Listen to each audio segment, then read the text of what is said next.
This is Heather Vickery with the Brave Files podcast, and you are listening to Pop Goes Your World. I'm Chris McBrien, and the pop culture from Generation X is everything to me. And I'm Derek Myers, and I'm here to educate Chris on the great pop culture of today's generation. Episode 91, St. Elmo's Fire movie review.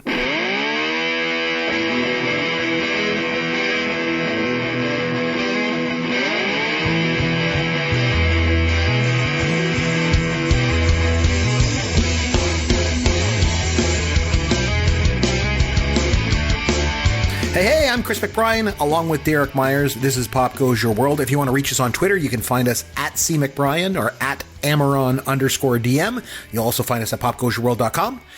Derek, how are you, my friend? I'm doing well. Chris, how are you doing this week? Oh, I can't complain. I've gone back to school. Well, if you can't complain, then that's a good thing. Yep. I can't. No one listens to me anyway. So how about in the world of pop culture? Anything new and exciting in your world? Well, I wouldn't go as far as to say exciting, but I have had access to some movie channels through my cable subscription, free previews to channels I wouldn't normally have because they cost extra money. And are these naughty movies, or how is this working? No. Oh, just these are like classic. I think the one that they're giving me now is called the Rewind channel. So it has like old TV shows, as you know, because I gave you the heads up about Charlie's Angels. Oh, yes. And it also does old by today's standard. Right. So I'm gonna ask you this. So I watched a movie from 1980. 1980. That I'd always wanted to see. I'd never seen it before. It's a comedy. All right. It was. So I'm gonna ask you a trivia question, Sure. and the answer will be the title of this movie. Gotcha. In 1980, Yep. the top grossing movie was The Empire Strikes Back by a long shot. It was almost at the time. It made almost $300 million in 1980. So. The next couple of movies on the list, can you name, what do you think rounded out the top 3, top 4, top 5 of 1980 highest grossing movies? Oh my gosh, The Empire Strikes Back. Oh, I bet you they would all. Okay, so I'm going to go out on a limb here, and I'm going to say that I bet you they were all a lot of comedies. Because we're talking like, yes. The Blues Brothers was out that year. Airplane came out that year. Stir Crazy. Number 5. Stir Crazy is the one. That's yes. Movie. So Stir Crazy, depending on which list you look at, was either the number 3 or the number 4 top grossing movie of 1980. Right. And so, again, I'm looking at a list here. It's got the numbers. And so it has Empire Strikes Back, made almost $300 million the year it came out. And then like the next 3 or 4 movies all made around $100 million. Mm-hmm. Stir Crazy being, again, either number 3 or number 4, made just over $100 million. Okay. As I'm sure you know, it stars Richard Pryor and Gene Wilder. Yes. I love that movie. Hold on a second. You've never seen it? I've never seen it in its entirety. Okay, so we're definitely going to go back and watch this movie at some point in the future. So I watched it this week. Okay. Oh, you did? Perfect. So that's my, what did you watch in the pop culture world? That was it. Stir Crazy. Oh, nice. It Grossberger. Yes. It definitely, like I enjoyed it. Mm-hmm. It wasn't as much haha laugh out loud comedy as I was expecting, but there were certainly a lot of parts that made me laugh. You could really tell the chemistry between Gene Wilder and Richard Pryor. And from what I was reading, a lot of that was sort of ad-libbed when they were shooting. Right. It wasn't their first movie together. Their first movie was Silver Streak. And the chemistry was so strong that then they got this comedy. Silver Streak was more of like a drama, kind of a whodunit kind of movie. And then they came out with Stir Crazy. I really liked Stir Crazy a lot. That movie, I liked that movie a lot. And then they, of course, did Hear No Evil, See No Evil after that. But anyway, go ahead. Yeah. So anyway, so I watched Stir Crazy. I enjoyed it. I wouldn't give it an A+, but I was glad I watched it. Mm-hmm. I don't necessarily think I need to watch it a second time unless you ask me to do so for an upcoming podcast. But, or we could just review it. We could talk about it. That'd be good. Sure. Yep. We don't have to do that tonight. But no. I just wanted to let you know that's what I watched this week. Nice. I'm also in the process of binge watching Game of Thrones, and I'm firing through those episodes as fast as I mean, I've seen them before, but I'm sort of refreshing because the final season is coming in a couple of months, and I want to be completely up to date. So that's sort of had my pop culture ear for the last week. And how about you? Last week we recommended some shows. Did you start watching any of those? So funny that you ask. So last week Justin Mason was on the show and recommended that I start watching The West Wing, and you recommended that I started watching. Well, I should clarify. Justin recommended a number of shows. I chose The West Wing of all the shows that he nominated. And of all the shows that you suggested to me, I picked Big Mouth. And I actually started watching both. So West Wing is going to be difficult because now Justin said to me, if I watch the first 3 episodes and I don't like it, he and I can no longer be friends. And yes. And here's the thing is I've watched 2 episodes so far and I really like it. Okay, the show's good. I'm like, I was wow. worried there. No, it's really good. The problem is my wife thinks it's boring. Yeah. Oh. So then I'm like, and it's a problem because we got to watch it together. So I'm like, well, we got to watch The West Side. I don't want to watch that. I'm like, oh, man. So, but the other one I started to watch was Big Mouth. Oh, Derek, I love this show so much. Oh, good. Oh, God, I love that show. We're not going to enjoy it. Oh, man, it is so funny. So to put things in perspective, I've only watched Did you watch it by yourself? Did you watch it with your wife? No, we watched it together. I watched it with my wife.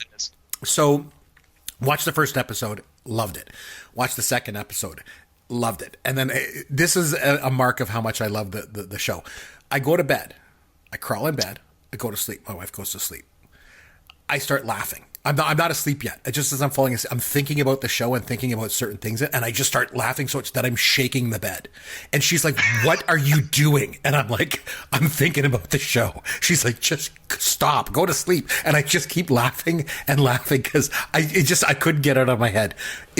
Big Mouth is so funny. Oh my God. The thing that I always like random bizarre things that just come out of nowhere. And the scene that got me was in the second episode when the two lead characters, I don't recall their names, I've only seen 2 episodes, and they're kind of like going out together. They're really uncomfortable because it's all about going through puberty. And the thing is, the show is so relatable. You know, like who hasn't been through that, right?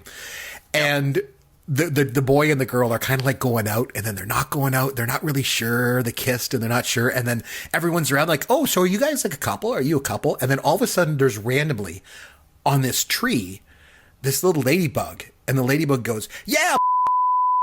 And I just lost my mind. I don't know why that struck me as being so funny. And then later, the back of the bus comes and the guy comes up on the wheelchair and the ladybug's on his shoulder. And he's like, "Yeah, I hitched him." And I just lost my mind. It was so funny because it's just so random. So, oh man, I'm so glad that you nominated that show. Okay, I'm just glad you enjoyed it because sometimes with you we're on the exact same page, and other times I say this is a great movie, and you're like, I think the movie was terrible. Oh so man, I'm glad you enjoyed it. Oh God, it's so funny and so relatable on so many levels. And then that scene with the it's like the hormone monster, and then it comes to life, and then the kid goes, "Are you the puberty fairy?" He's like, "I don't. I mean, but whatever." Like it's just, I'm like, oh my God, it's so funny. Oh man, oh man, oh man. It was something else. Anyway, so are you ready to get into our movie this week? Absolutely. All right, here we go. I am a super nerd. Dude, I don't know how you didn't get more girls in high school. Or guys for that matter. I got nobody.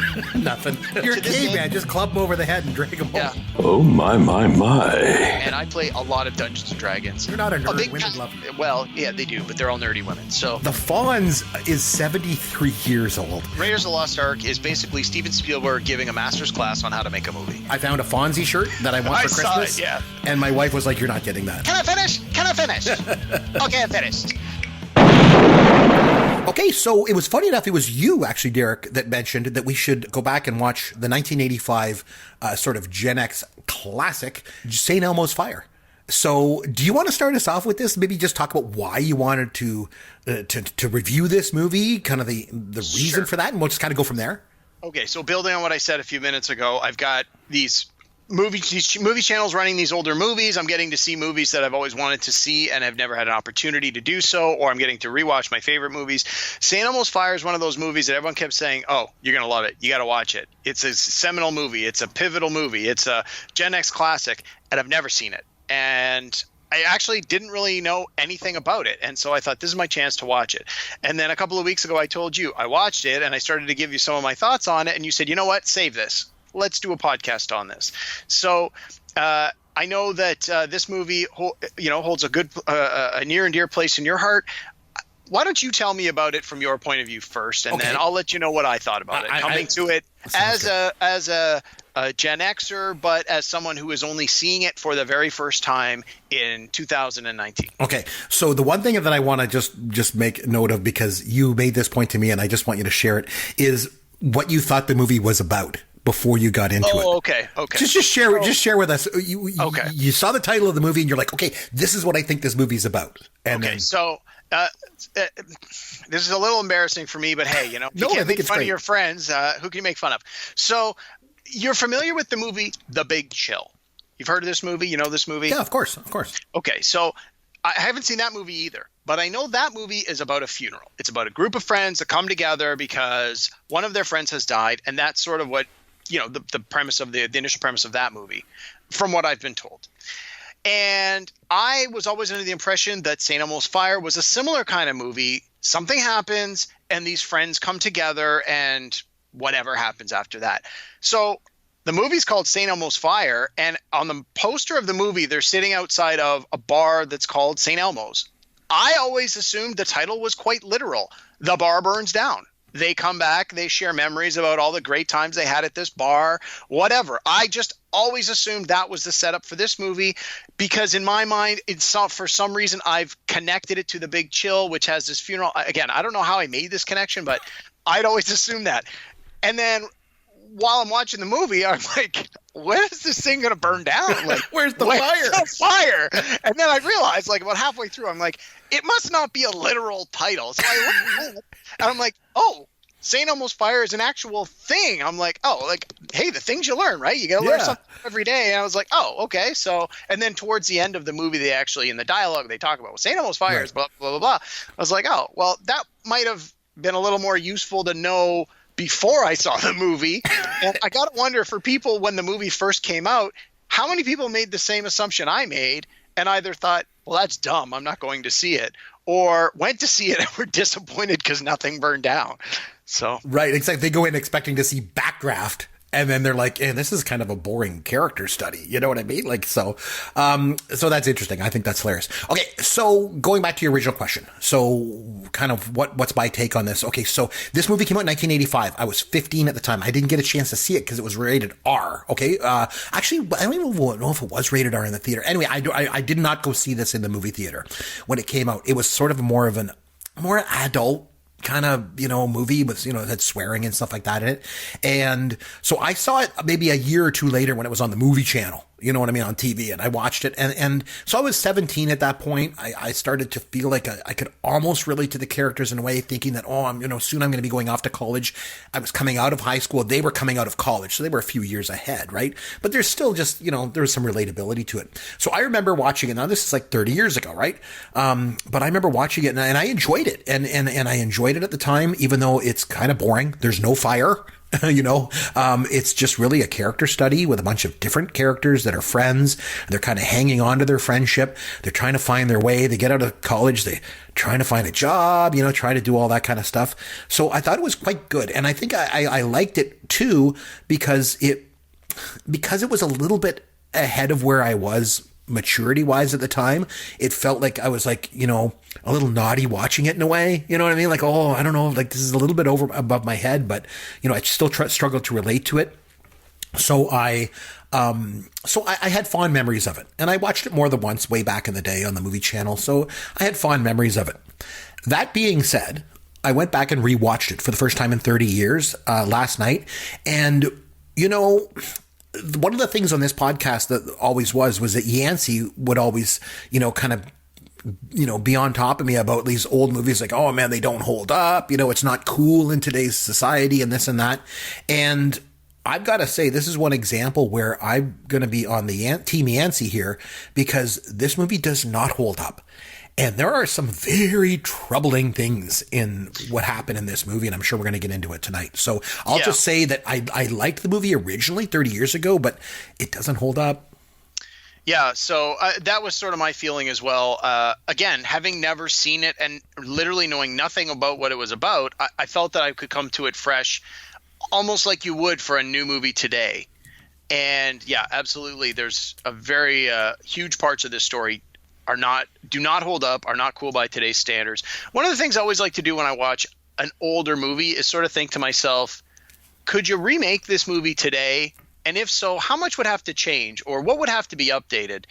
And I mean, you could certainly make a movie today about young people coming out of school and, facing the struggles and what are they going to do to get their lives started kind of thing. But I think a lot of the challenges presented here and the way the characters deal with them would absolutely not fly by today's standards whatsoever. No, it certainly wouldn't. And watching it, I was filled with a lot of nostalgia, both good and bad. Good, I guess, on one hand, I was filled with nostalgia because it had been 30 years since I saw this movie. And I remember liking it, back in the day.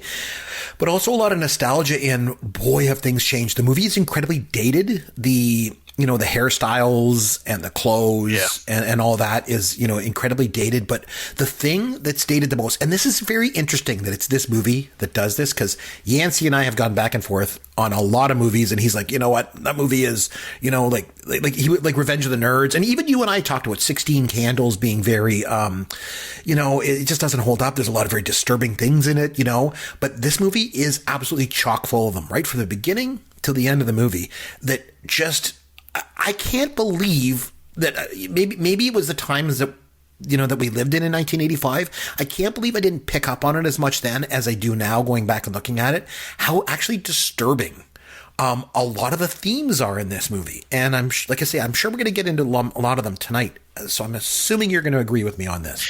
Yeah, 100%. Specifically, the one that literally jumped right out. Well, I guess didn't literally, figuratively jumped out at me was Emilio Estevez's character, and his whole storyline to me was 100% wrong.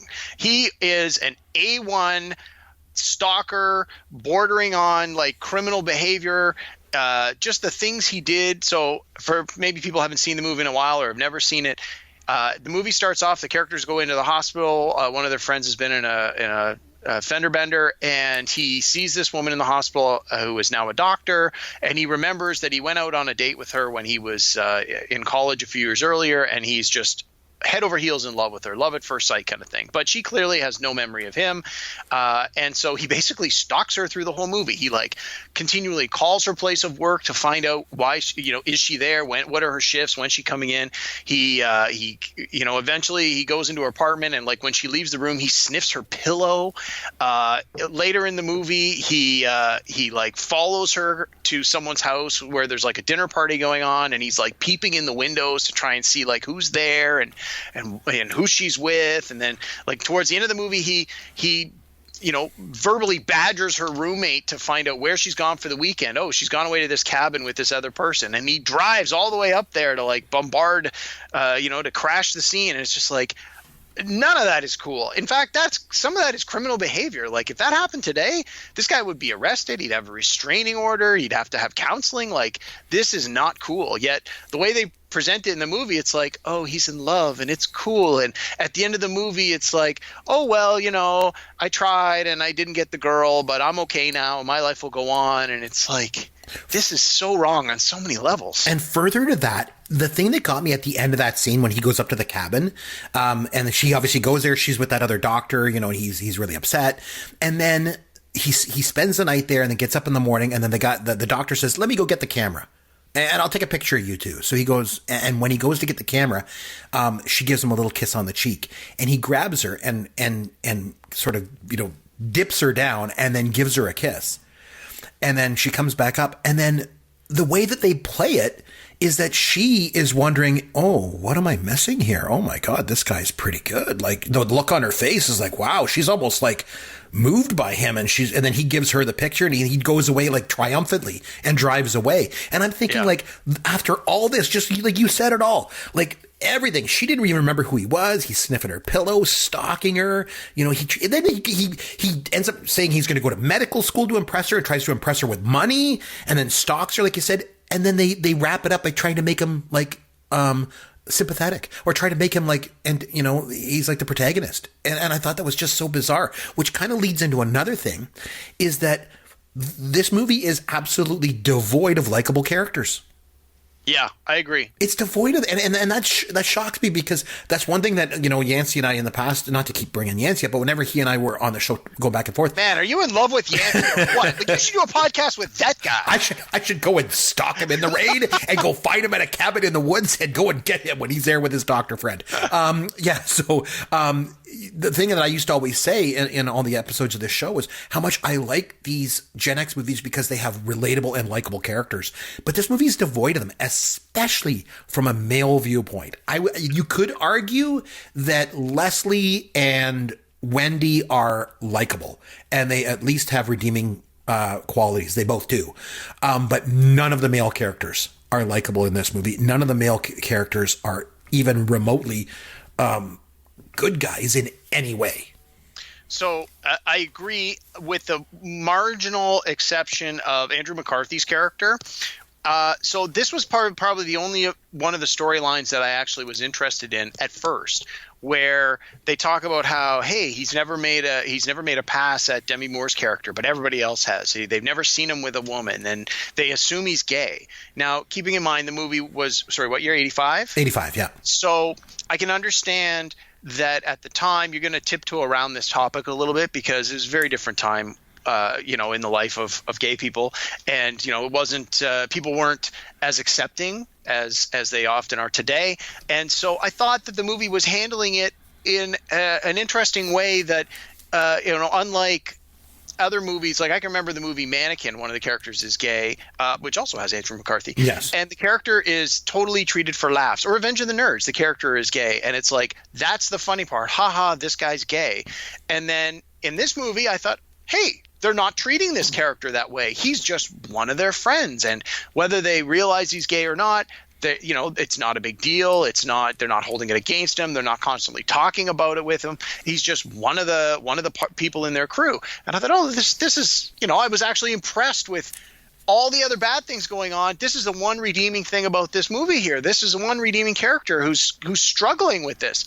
And then it turns out that's not the case at all. Mm-hmm. And I was like, oh, man, we actually had something to build on here. Yeah, which just to your point, I think like that might be a guy thing. And I'll explain. The fact that you watch this movie, you think, oh, well, he's gay and, he's in love with Alec and all this. My wife said in the opening scene, she's watching it when they're in the big apartment cooking dinner. My wife immediately, 10 minutes in the movie, she goes, he's in love with her. Like, she knew right away. Like, so she picked up on that, right away. So I don't know if that's more of a female thing to pick up on that and we just kind of missed it, or something like that. But even the fact that, yeah, like you say, the way that they handle the gay storyline, but even his character, like he's miserable, you guys marriage is a myth and all this stuff goes on. And then even when he does technically get the girl that he's been in love with the whole time, he gets to be with her, then he goes overboard. He goes too far. He's like clingy and then he starts dominating her and telling her what to do. Hang up the phone. Don't talk to him. Don't do this. And it's just like, okay, great. He's like everybody else. He's completely unlikable too. The guys in this movie are absolutely horrific. They're just awful. Like, I mean, that whole thing, and let's just break them down. So you got Kevin, we just talked about. And then you got Kirby that we mentioned as well. He's just basically a psycho, right? Yep. And you got Alec, who is just like unbelievable. So here's the thing, and I'm going to stick a pin in this one, come back. Okay, so Alec, jerk too. Billy is like lazy, sleeps with everybody. Like, it's, and the same thing with Alec. The thing that gets me about this movie is that it's like, it's okay that the guys screw around. They all screw around. But heaven forbid, when one of the girls does it, it's completely not acceptable. I'll give you an example. Billy screws everything that walks, right? That's Rob Lowe's character, right? He screws everything. Yep. But then he's even in the bar on stage playing the sax, kissing Demi Moore, right? And he's flirting with girls in the front row. And then his wife walks in with some other guy. She just sits down. She's not doing anything. She's sitting there having a drink with the guy. And Billy stops the whole show and starts a fight. He's like, get away from my wife. Like, oh, so it's okay for him to sleep with every girl in town, but his wife goes out with another guy, to the bar and he just loses it. Like, it's just, and Alec was the same way. Right? Alex screws around, but as soon as his wife just goes to Kevin McCarthy's character, just because she just needed somebody. She was vulnerable and she was in that situation. I'm not saying that Kevin McCarthy's character took advantage of her in that situation. I don't think he did. But she just needed some companionship. It wasn't like she was just screwing around for the sake of it like Alec was. Yeah. And he freaks out and kicks her out and everything. Like, it's just so funny. It's almost this, the theme of masculinity in this movie is just an interesting study from 30 years ago.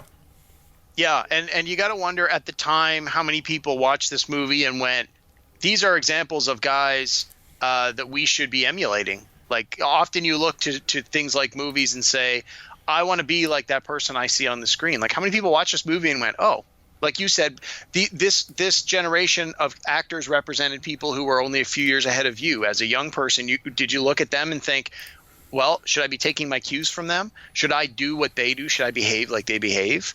And unfortunately, I got to think a lot of people did. And, that's it's unfortunate. Well, yeah, I will tell you this, is that thinking back to at the time, none of it really struck me as being out of, Yeah, it wasn't problematic. Yeah, it wasn't like it is now.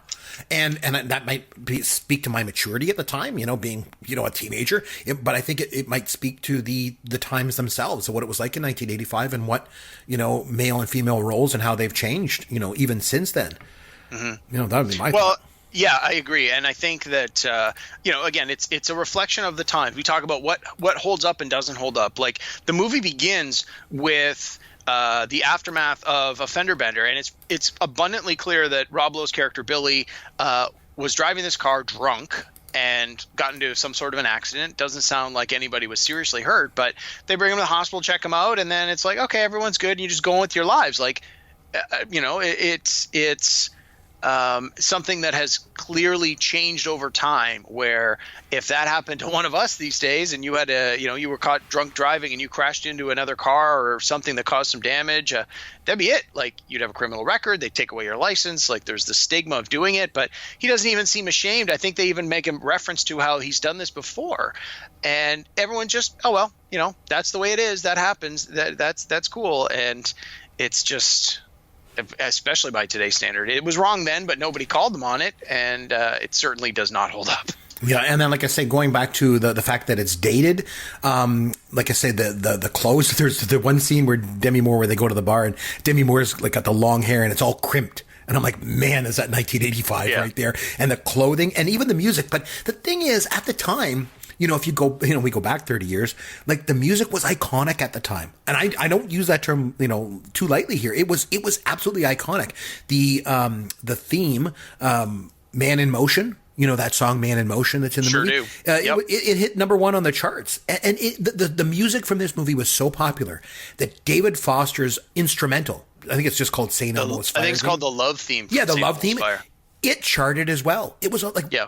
An instrumental on the piano is like on the Billboard charts, like that. Like, I think you need to put things in perspective, just how popular that the music was, and even the movie to a lesser extent. I mean, the movie was not a huge hit at the box office, by any. So you were mentioned the 1980 box office before. St. Elmo's Fire, was not very popular at the box office, and this is 85 when movies like Back to the Future and Rambo, Rocky IV, like, they were dominating everything, right? Goonies, he was out that year, so it wasn't a big box office success, but I think it was a cultural success. Does that make sense? Yeah, no, I know exactly what you're going with. And I'm glad you brought up the music, because I was going to say the thing I liked the most about this movie was the music, mainly for me because the music I did experience in 1985. Although I never saw the movie in 1985, the music was huge, and I've always been a big music guy, especially like the top 40 pop music when I was younger. That was the thing. So, yeah, watching the movie, you get the music right out of the gate, and that put me in a good headspace. And then I had to watch this movie, and I'm just like, wow, it's like wrapping up some disgusting present in pretty paper. It's that's how it sort of felt watching it. It's like they kept playing this music that was great, but yeah, the movie less so. Yeah, no, like I say, John Parr's song was like Man in Motion was so popular. The music was so popular that the saxophone instrumental that Billy plays in the bar, One Love, was like, even that was a popular song. And David Foster, he, up until this point, he was a producer, right? He was like a mega producer, right? And then this was the first time that you kind of like heard David Foster's music itself, like as a kind of a standalone type of thing. And it was this, I cannot understate how important that the music was from this movie. It was so popular that David Foster, a Canadian, by the way, good Canuck, this movie's music was so popular that David Foster was then commissioned to write the music for the 1988 Winter Olympics in Calgary. And he actually wrote the theme for the Olympics because of the success that he had with this movie. So like I say, for a movie that it wasn't a huge box office success, it had an unbelievable amount of impact in the culture. And the other way that it had the impact in the culture is going back to what you said earlier. It's very seminal. Like, if you think, like, there's some big, 80s names in this. I mean, they even had a name for the cast. The people that were in this were known as the Brat Pack. And the thing is, I've seen a lot of the other movies featuring the Brat Pack that I enjoyed. Like, I watched The Breakfast Club many times. I enjoyed that. And other movies of the time, it's like, oh yeah, I've seen that. I liked it. This is sort of one of the only big ones from that era that I had not seen. And I really came into it with higher with high expectations, and I do not feel the movie met them at all. Right. And like I say, the Brat Pack was a play on the Rat Pack, right? From the 50s. But it was all these these coming of age movies, like namely The Breakfast Club and St. Elmo's Fire. I think were probably the two big ones. And those actors that appeared in both of those movies, like Emilio Estevez and Ali Sheedy and Judd Nelson, right, were kind of like uber Brat Packers, right? Because they were in both of those big movies. But I mean, like, this movie was like quite influential. And I do tend to think that it had influence on other movies.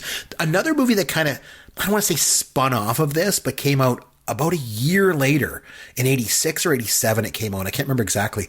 And it was with Demi Moore and Judd Nelson. And it was called About Last Night. Have you ever heard of that? Really small little movie. I've heard of it, but I have definitely never seen it. Whereas this movie is like, disturbing and like, lots of things going on, unlikable characters. That movie is completely different. And it was actually really, really good. It was actually really, really good. And whereas here, Demi Moore, this is one of her first movies too, St. Elmo's Fire. Like, she basically was playing herself in this movie. Like, she would show up, high to a lot of the rehearsals and things like that. And like Joel Schumacher, the director, like made her get clean and stuff like that. Like, she was a mess. And so she basically was Jules. But in About Last Night, she just absolutely just owns that movie. Like, it's one that you'll have to watch at some point. It's certainly, I'd say it's 100 times better than this movie. That's for sure. But yeah, going back, like I said, the just the idea of, the gender roles, I think are just intriguing to kind of take a look at, especially through the lens of, 2019. It's like the guys dominate this movie. They get to do whatever they want. And really, it's the females that kind of center the movie, at least, well, two of them anyway. Jules, she's, a mess. Yeah. But like I said, Wendy and Leslie kind of ground the movie somewhat. And really, when you strip it all away, the only really, truly sort of innocent character in the whole movie is Wendy. Right. And so how do they portray her? As like this homely girl that nobody wants to be with. Yeah. That's a virgin, Yeah. She seems like almost like a weaker character on screen. Like, she's struggling. She's trying to be an independent woman. She's trying to be an independent 80s woman. She's trying to make it on her own, despite the fact that her family clearly has money. She's got a job where she gets to help people who are less fortunate than her. And it seems like that she's getting very little reciprocation from the people she's actually trying to help. And it almost seems like she's a punchline through the movie. Like, why are you wasting your time on this? Why don't you just get married? Or you can have this career until you get married and have kids, which is a very old school idea. Even in the 80s, it was like, okay, well, is this really the only path that a woman can take? And clearly by the 80s, no, that absolutely is not the only path a woman can take. Yet that was the role that her character had, and the other characters, although they never actually came right out and made fun of her for doing it, you certainly got the sense of them silently judging her in a way that was like, yeah, maybe that's sort of your best option. It's I don't know. It just, yeah. And there was really, I'm trying to find something to latch onto in this movie that I could say, Well, at least there was this, and The music. Yeah, the music. That was really it.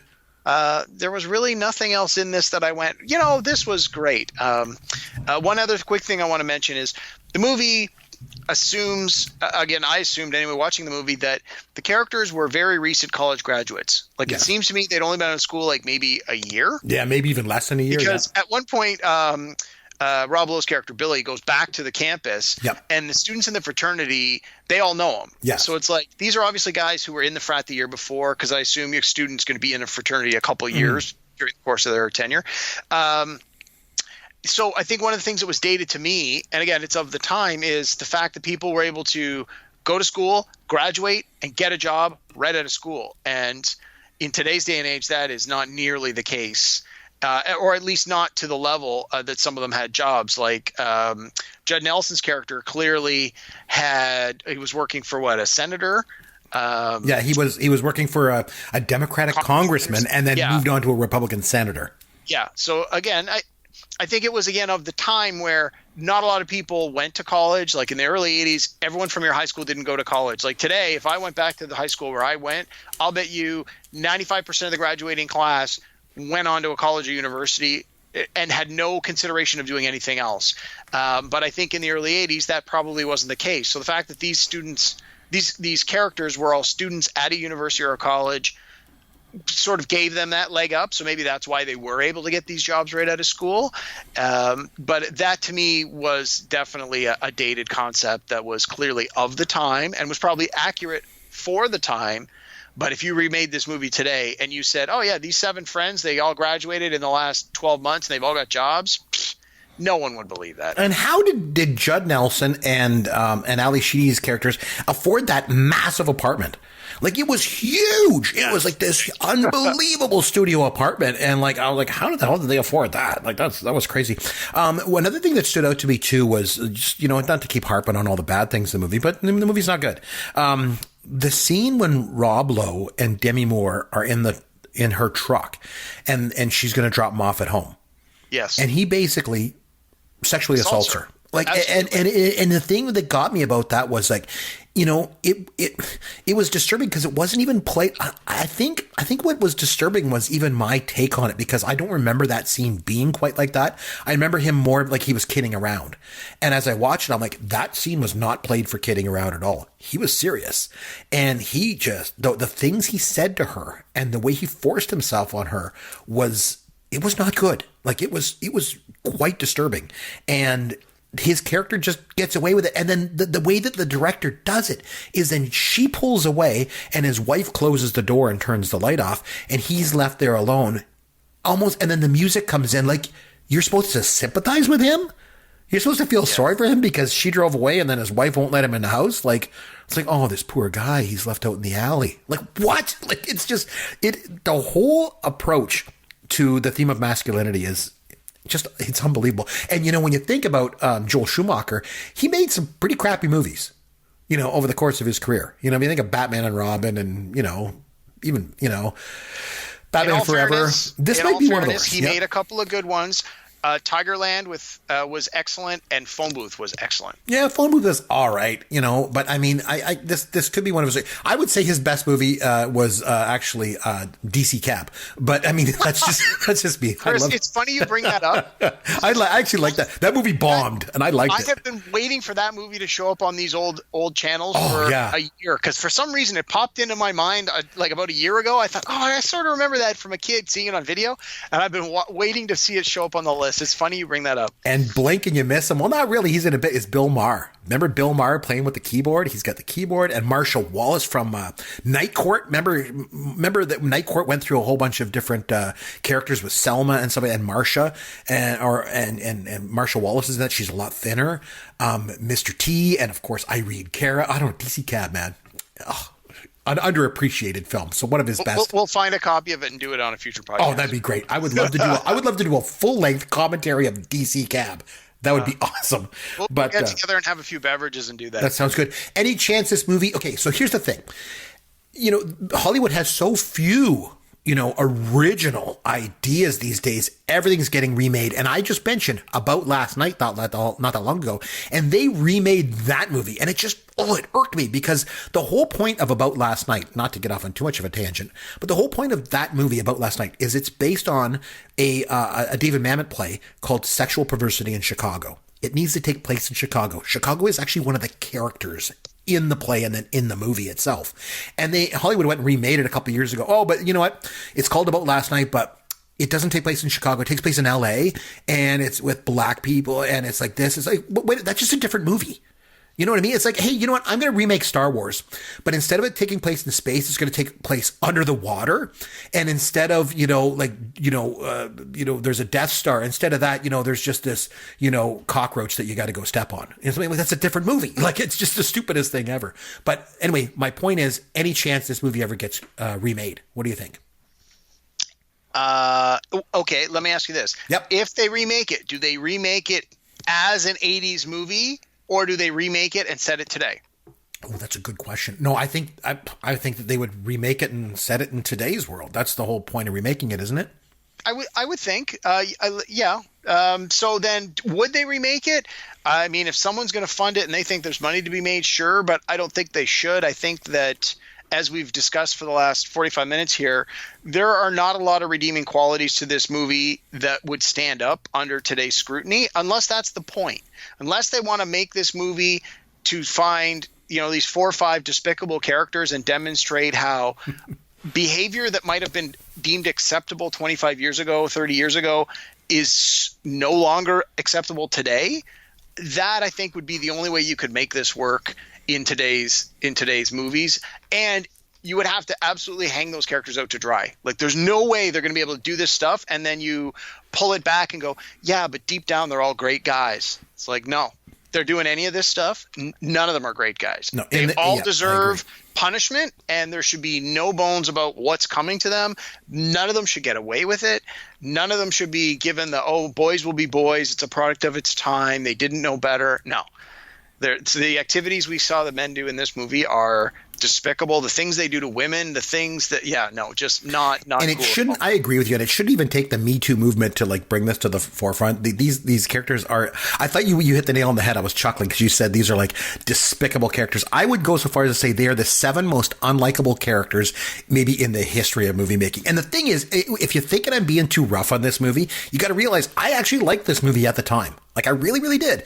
And if you think I'm just being too rough or using a lot of hyperbole, I challenge you to do this. Go back and watch the movie. If you haven't seen the movie in 30 years like I have, and you have memory, maybe even fond memories of it, go back and watch St. Elmo's Fire, because I think you might be a little bit surprised, because I'll tell you what, I sure was. Anyway, on that note, what do you say we have some fun with Caveman? Derek, usually I kind of take the reins. And I kind of lead things here and, ask you trivia questions or make us play a game or something like that. This week I've kind of bounced things over to you. So what do you got for us? Well, although I suggested this movie, we're going to call this one of Chris's picks. So usually when you pick the movie, the other guy does the trivia. And the whole thing is, you're supposed to know this movie pretty well. So I want to try and find some trivia to stump you. And as Yancey often discovered when he did this, you answer half the trivia questions before the trivia part of the show. Mm-hmm. So I thought, I knew we would go down that road and you would answer all the trivia questions. So I decided to take a slightly different left turn for you. So Emilio Estevez is one of the main characters of this movie. Yes.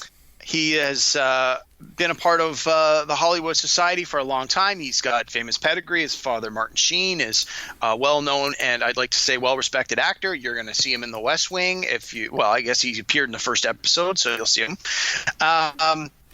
And Emilio Estevez has a famous brother, Charlie Sheen.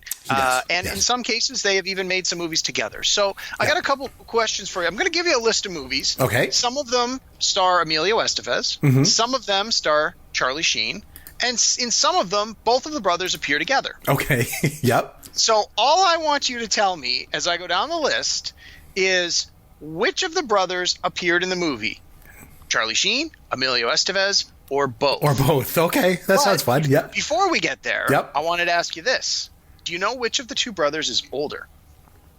I will say Emilio Estevez is older.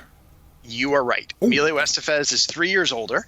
He was born in 1962. Charlie was born in 1965. And Emilio Estevez, I was saying this because we just watched The West Wing, and Martin Sheen is obviously on that in the second episode. I was saying to my wife last night when we were watching St. Elmo's Fire, I was like, man, oh man, Emilio Estevez really looks like his old man. Holy smokes, he's just a spitting image of his old man. Like, it's just unbelievable. But anyway, so that being said, although that being said, so Emilio Estevez is older, but Charlie Sheen has way more mileage. Oh, yeah, for sure. For sure.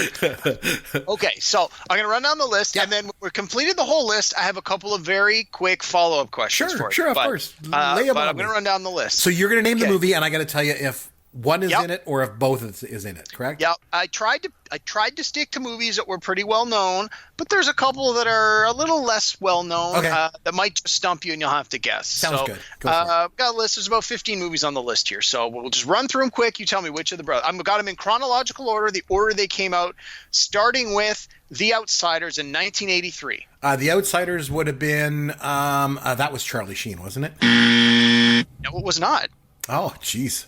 All right, 1984, Red Dawn. Oh, that was definitely Charlie Sheen. Yes, that's right. Yeah. All right, 1984 as well, Repo Man. Oh, well, Emilio Estevez was definitely in it, but I don't think they were both in it. So I'm just going to say just Emilio Estevez alone. That's correct. 1986, Ferris Bueller's Day Off. Oh, that's Charlie Sheen only. Yeah. 1986, Wisdom. Oh, is that both of them? That's Emilio Estevez for sure. It's a small movie. I'm going to say I think it was just Emilio Estevez. It was him and Demi Moore, wasn't it? I think it was just Emilio Estevez. It definitely was him and Demi Moore, yeah. Oh, okay. However, Charlie Sheen was in it. Oh, he was. Well. Oh, jeez. Yep. Okay. So you got half points on that one. There we go. 1987, one of my personal guilty pleasure movies, No Man's Land. Oh, that's Charlie Sheen only. That is Charlie Sheen. Yeah. That's the one where they steal Porsches. Yeah, I love that movie. All right, 1987, Stakeout. That is only Emilio Estevez. That's correct. Nice. Here we go. We're going to get into some sports movies now. Okay. 1988, Eight Men Out. That is Charlie Sheen only. Correct. 1989, Major League. That is only Charlie Sheen. Also in 1988, Young Guns. That was just Emilio Estevez. No, it was not just Emilio Estevez. Really? Charlie Sheen is in that too, but he does get killed off fairly early in the movie. Oh, okay. Yep. 1990, Men at Work. That's both of them. That is both. Yes. Hot Shots. Oh, that's just Charlie Sheen. Yes. So Hot Shots was... If you remember around that early 90s, there was this whole series of like spoof movies that started coming out, and Hot Shots was certainly the first one. Because Airplane had come out in 1980, and a number of years later, they came out with The Naked Gun on the Files of the Police Squad, and Naked Gun was such a hit. There was all these, like, it spawned all these ones, and one of the biggest one was Hot Shots. I remember that. Yep, Hot Shots Part 2. Yep, exactly. Okay, we only got a few left. Yep. 1992, The Mighty Ducks, another sports movie. Oh, that was just Emilio Estevez. That's correct. All right, another spoof movie, Loaded Weapon 1. That's just Charlie Sheen. No, that's both of them. Oh, jeez. Emilio Estevez is actually the lead in that one, and Charlie Sheen had a small part. Oh, man. All right, the last two on the list. 1996, Mission Impossible. I want to... Can I say neither? I don't think either one was in it, so I'll just flip a coin and say Emilio Estevez. Emilio Estevez was in it. He dies in like the first 10 minutes. I was going to say, I don't know. Okay. Yeah. And the last one on the list, from 2006, Bobby. Biopic on Bobby Kennedy. Oh, I think that's got to be... It's Emilio Estevez is definitely in it, but I don't think they both were, so I will just say Emilio Estevez only. That's correct. Oh, yes. Okay, you did pretty good. Not bad. Oh, yeah, I did right. Okay, so now, all of the movies on this list, 3 of them were written and directed by Emilio Estevez. Can you name 2 of the 3? That he actually directed? Wrote and directed. I want to say it feels like a vanity project, so I got to go with Bobby. And I want to say Men at Work. Yes, you got 2 out of the 3. Can you guess a third? I have no idea. No idea. Should I just guess? I'll guess Repo Man. I know it's not true. Not Repo Man. Wisdom. Oh, okay. Jeez. Yep. I got 2 out of 3. Not too bad. You did get 2 out of 3. I was going to give him say 1, but I'm like, Bobby, I figured you would get. Have you seen the movie Bobby? Mm-mm. No. I saw this at its Canadian premiere at the Toronto International Film Festival, and it came out in 2006. Yeah, see, it's 2006. It's past my time. I haven't seen anything past 89. It was quite good. I mean, it was slow, but the idea is it happens, if I remember correctly, it's the day that Bobby Kennedy gets assassinated, and it follows a story of like 20 people and sort of what were they doing and where were they when it happened. And it absolutely was a vanity project from Emilio Estevez. He'd been apparently working on the script forever and ever and ever. And a lot of very famous people have very small parts in this movie. But if you're at all interested in this kind of a story, the Kennedy story, it is quite good. I mean, I haven't seen it since 2006, but I do remember really enjoying it when I saw it the first time around. So I'm just going to go off on a tangent here. I just something I remember. I should have mentioned this at the top of the show. Something that came to my attention just this week. I heard, it was triggered by when we were talking about Hollywood kind of remaking and doing all of these things again. I heard that they are going to make a sequel to Coming to America. What are your thoughts on that? I don't know if it's true. I saw some ripplings of that. I think really it is don't know true. Where you can go with this. Like the whole thing was the fish out of water story. Well, by the end, it was resolved. So what is it? Coming to America, the next generation? Exactly. He went back to Zamunda and he took, her with him, and that was it. She became the princess. I agree with you. Again, it just goes back to what I said earlier. I hate the idea of Hollywood not having any new ideas and just rehashing all this old stuff. And I'm sure Eddie Murphy's going to be in it. I'm sure, obviously they're going to have to come back to America. Right? That's the whole idea. Hall, though. He's pretty busy these days. Yeah. I think he's like pumping gas out in New Jersey somewhere or something like that. So yeah, he's going to be pretty busy.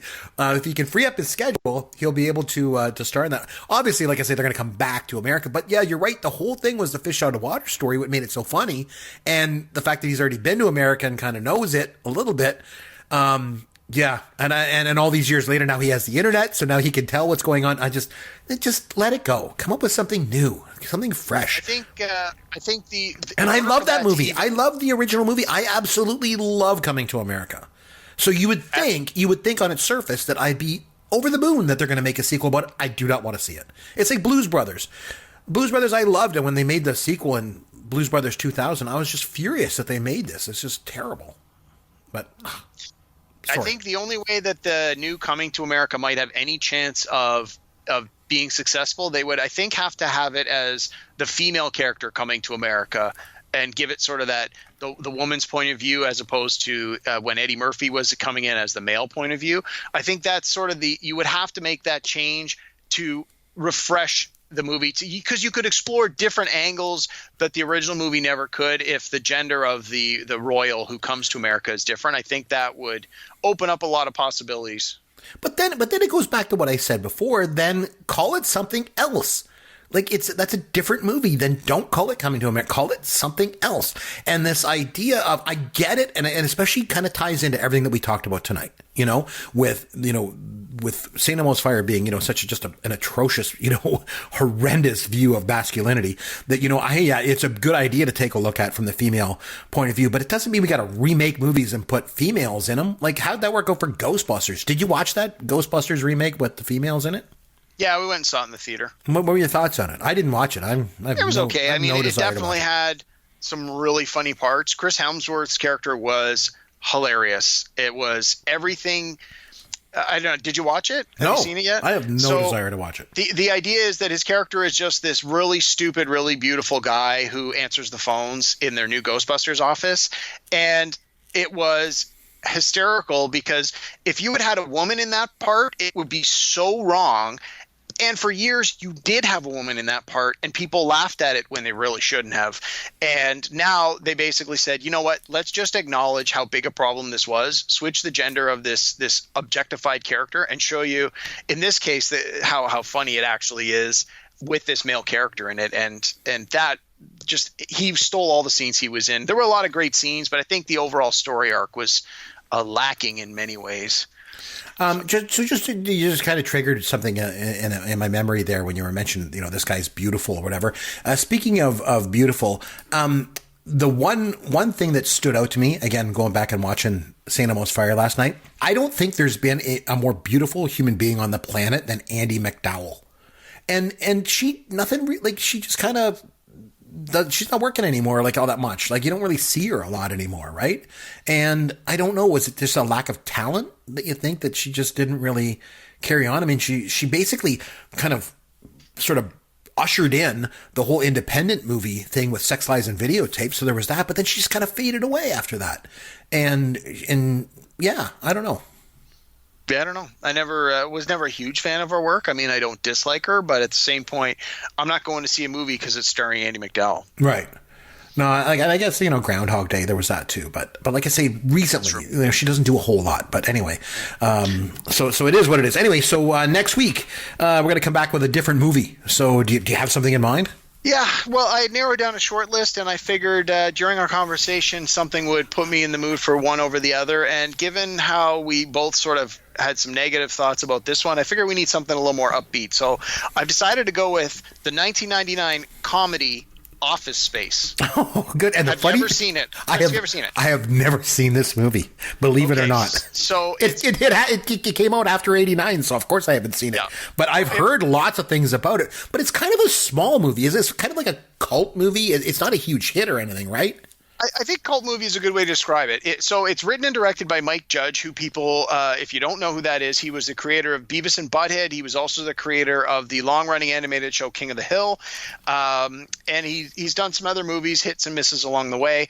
Office Space is one of these ones that didn't do great in the theater when it came out. It probably had limited release, but when it was released on video, it took off like gangbusters. And it's definitely, I would call it a cult hit. One of the things that I loved about this movie is that the main characters work in a bank, and I started working in a bank the year after this movie came out, so I could really relate to it on a lot of levels.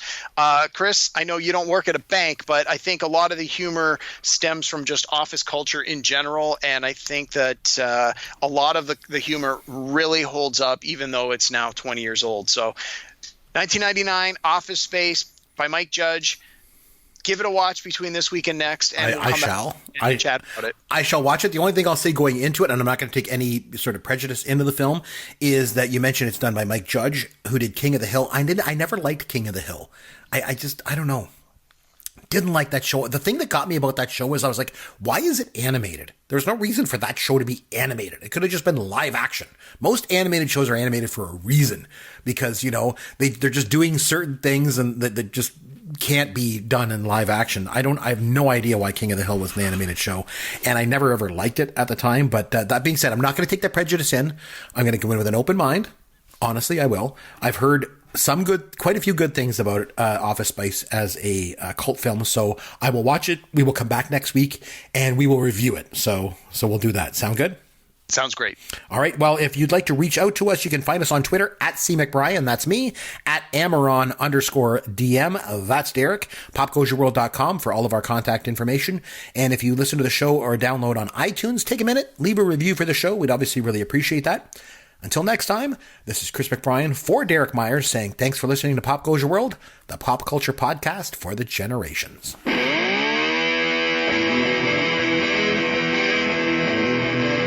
Thanks for listening to Pop Goes Your World.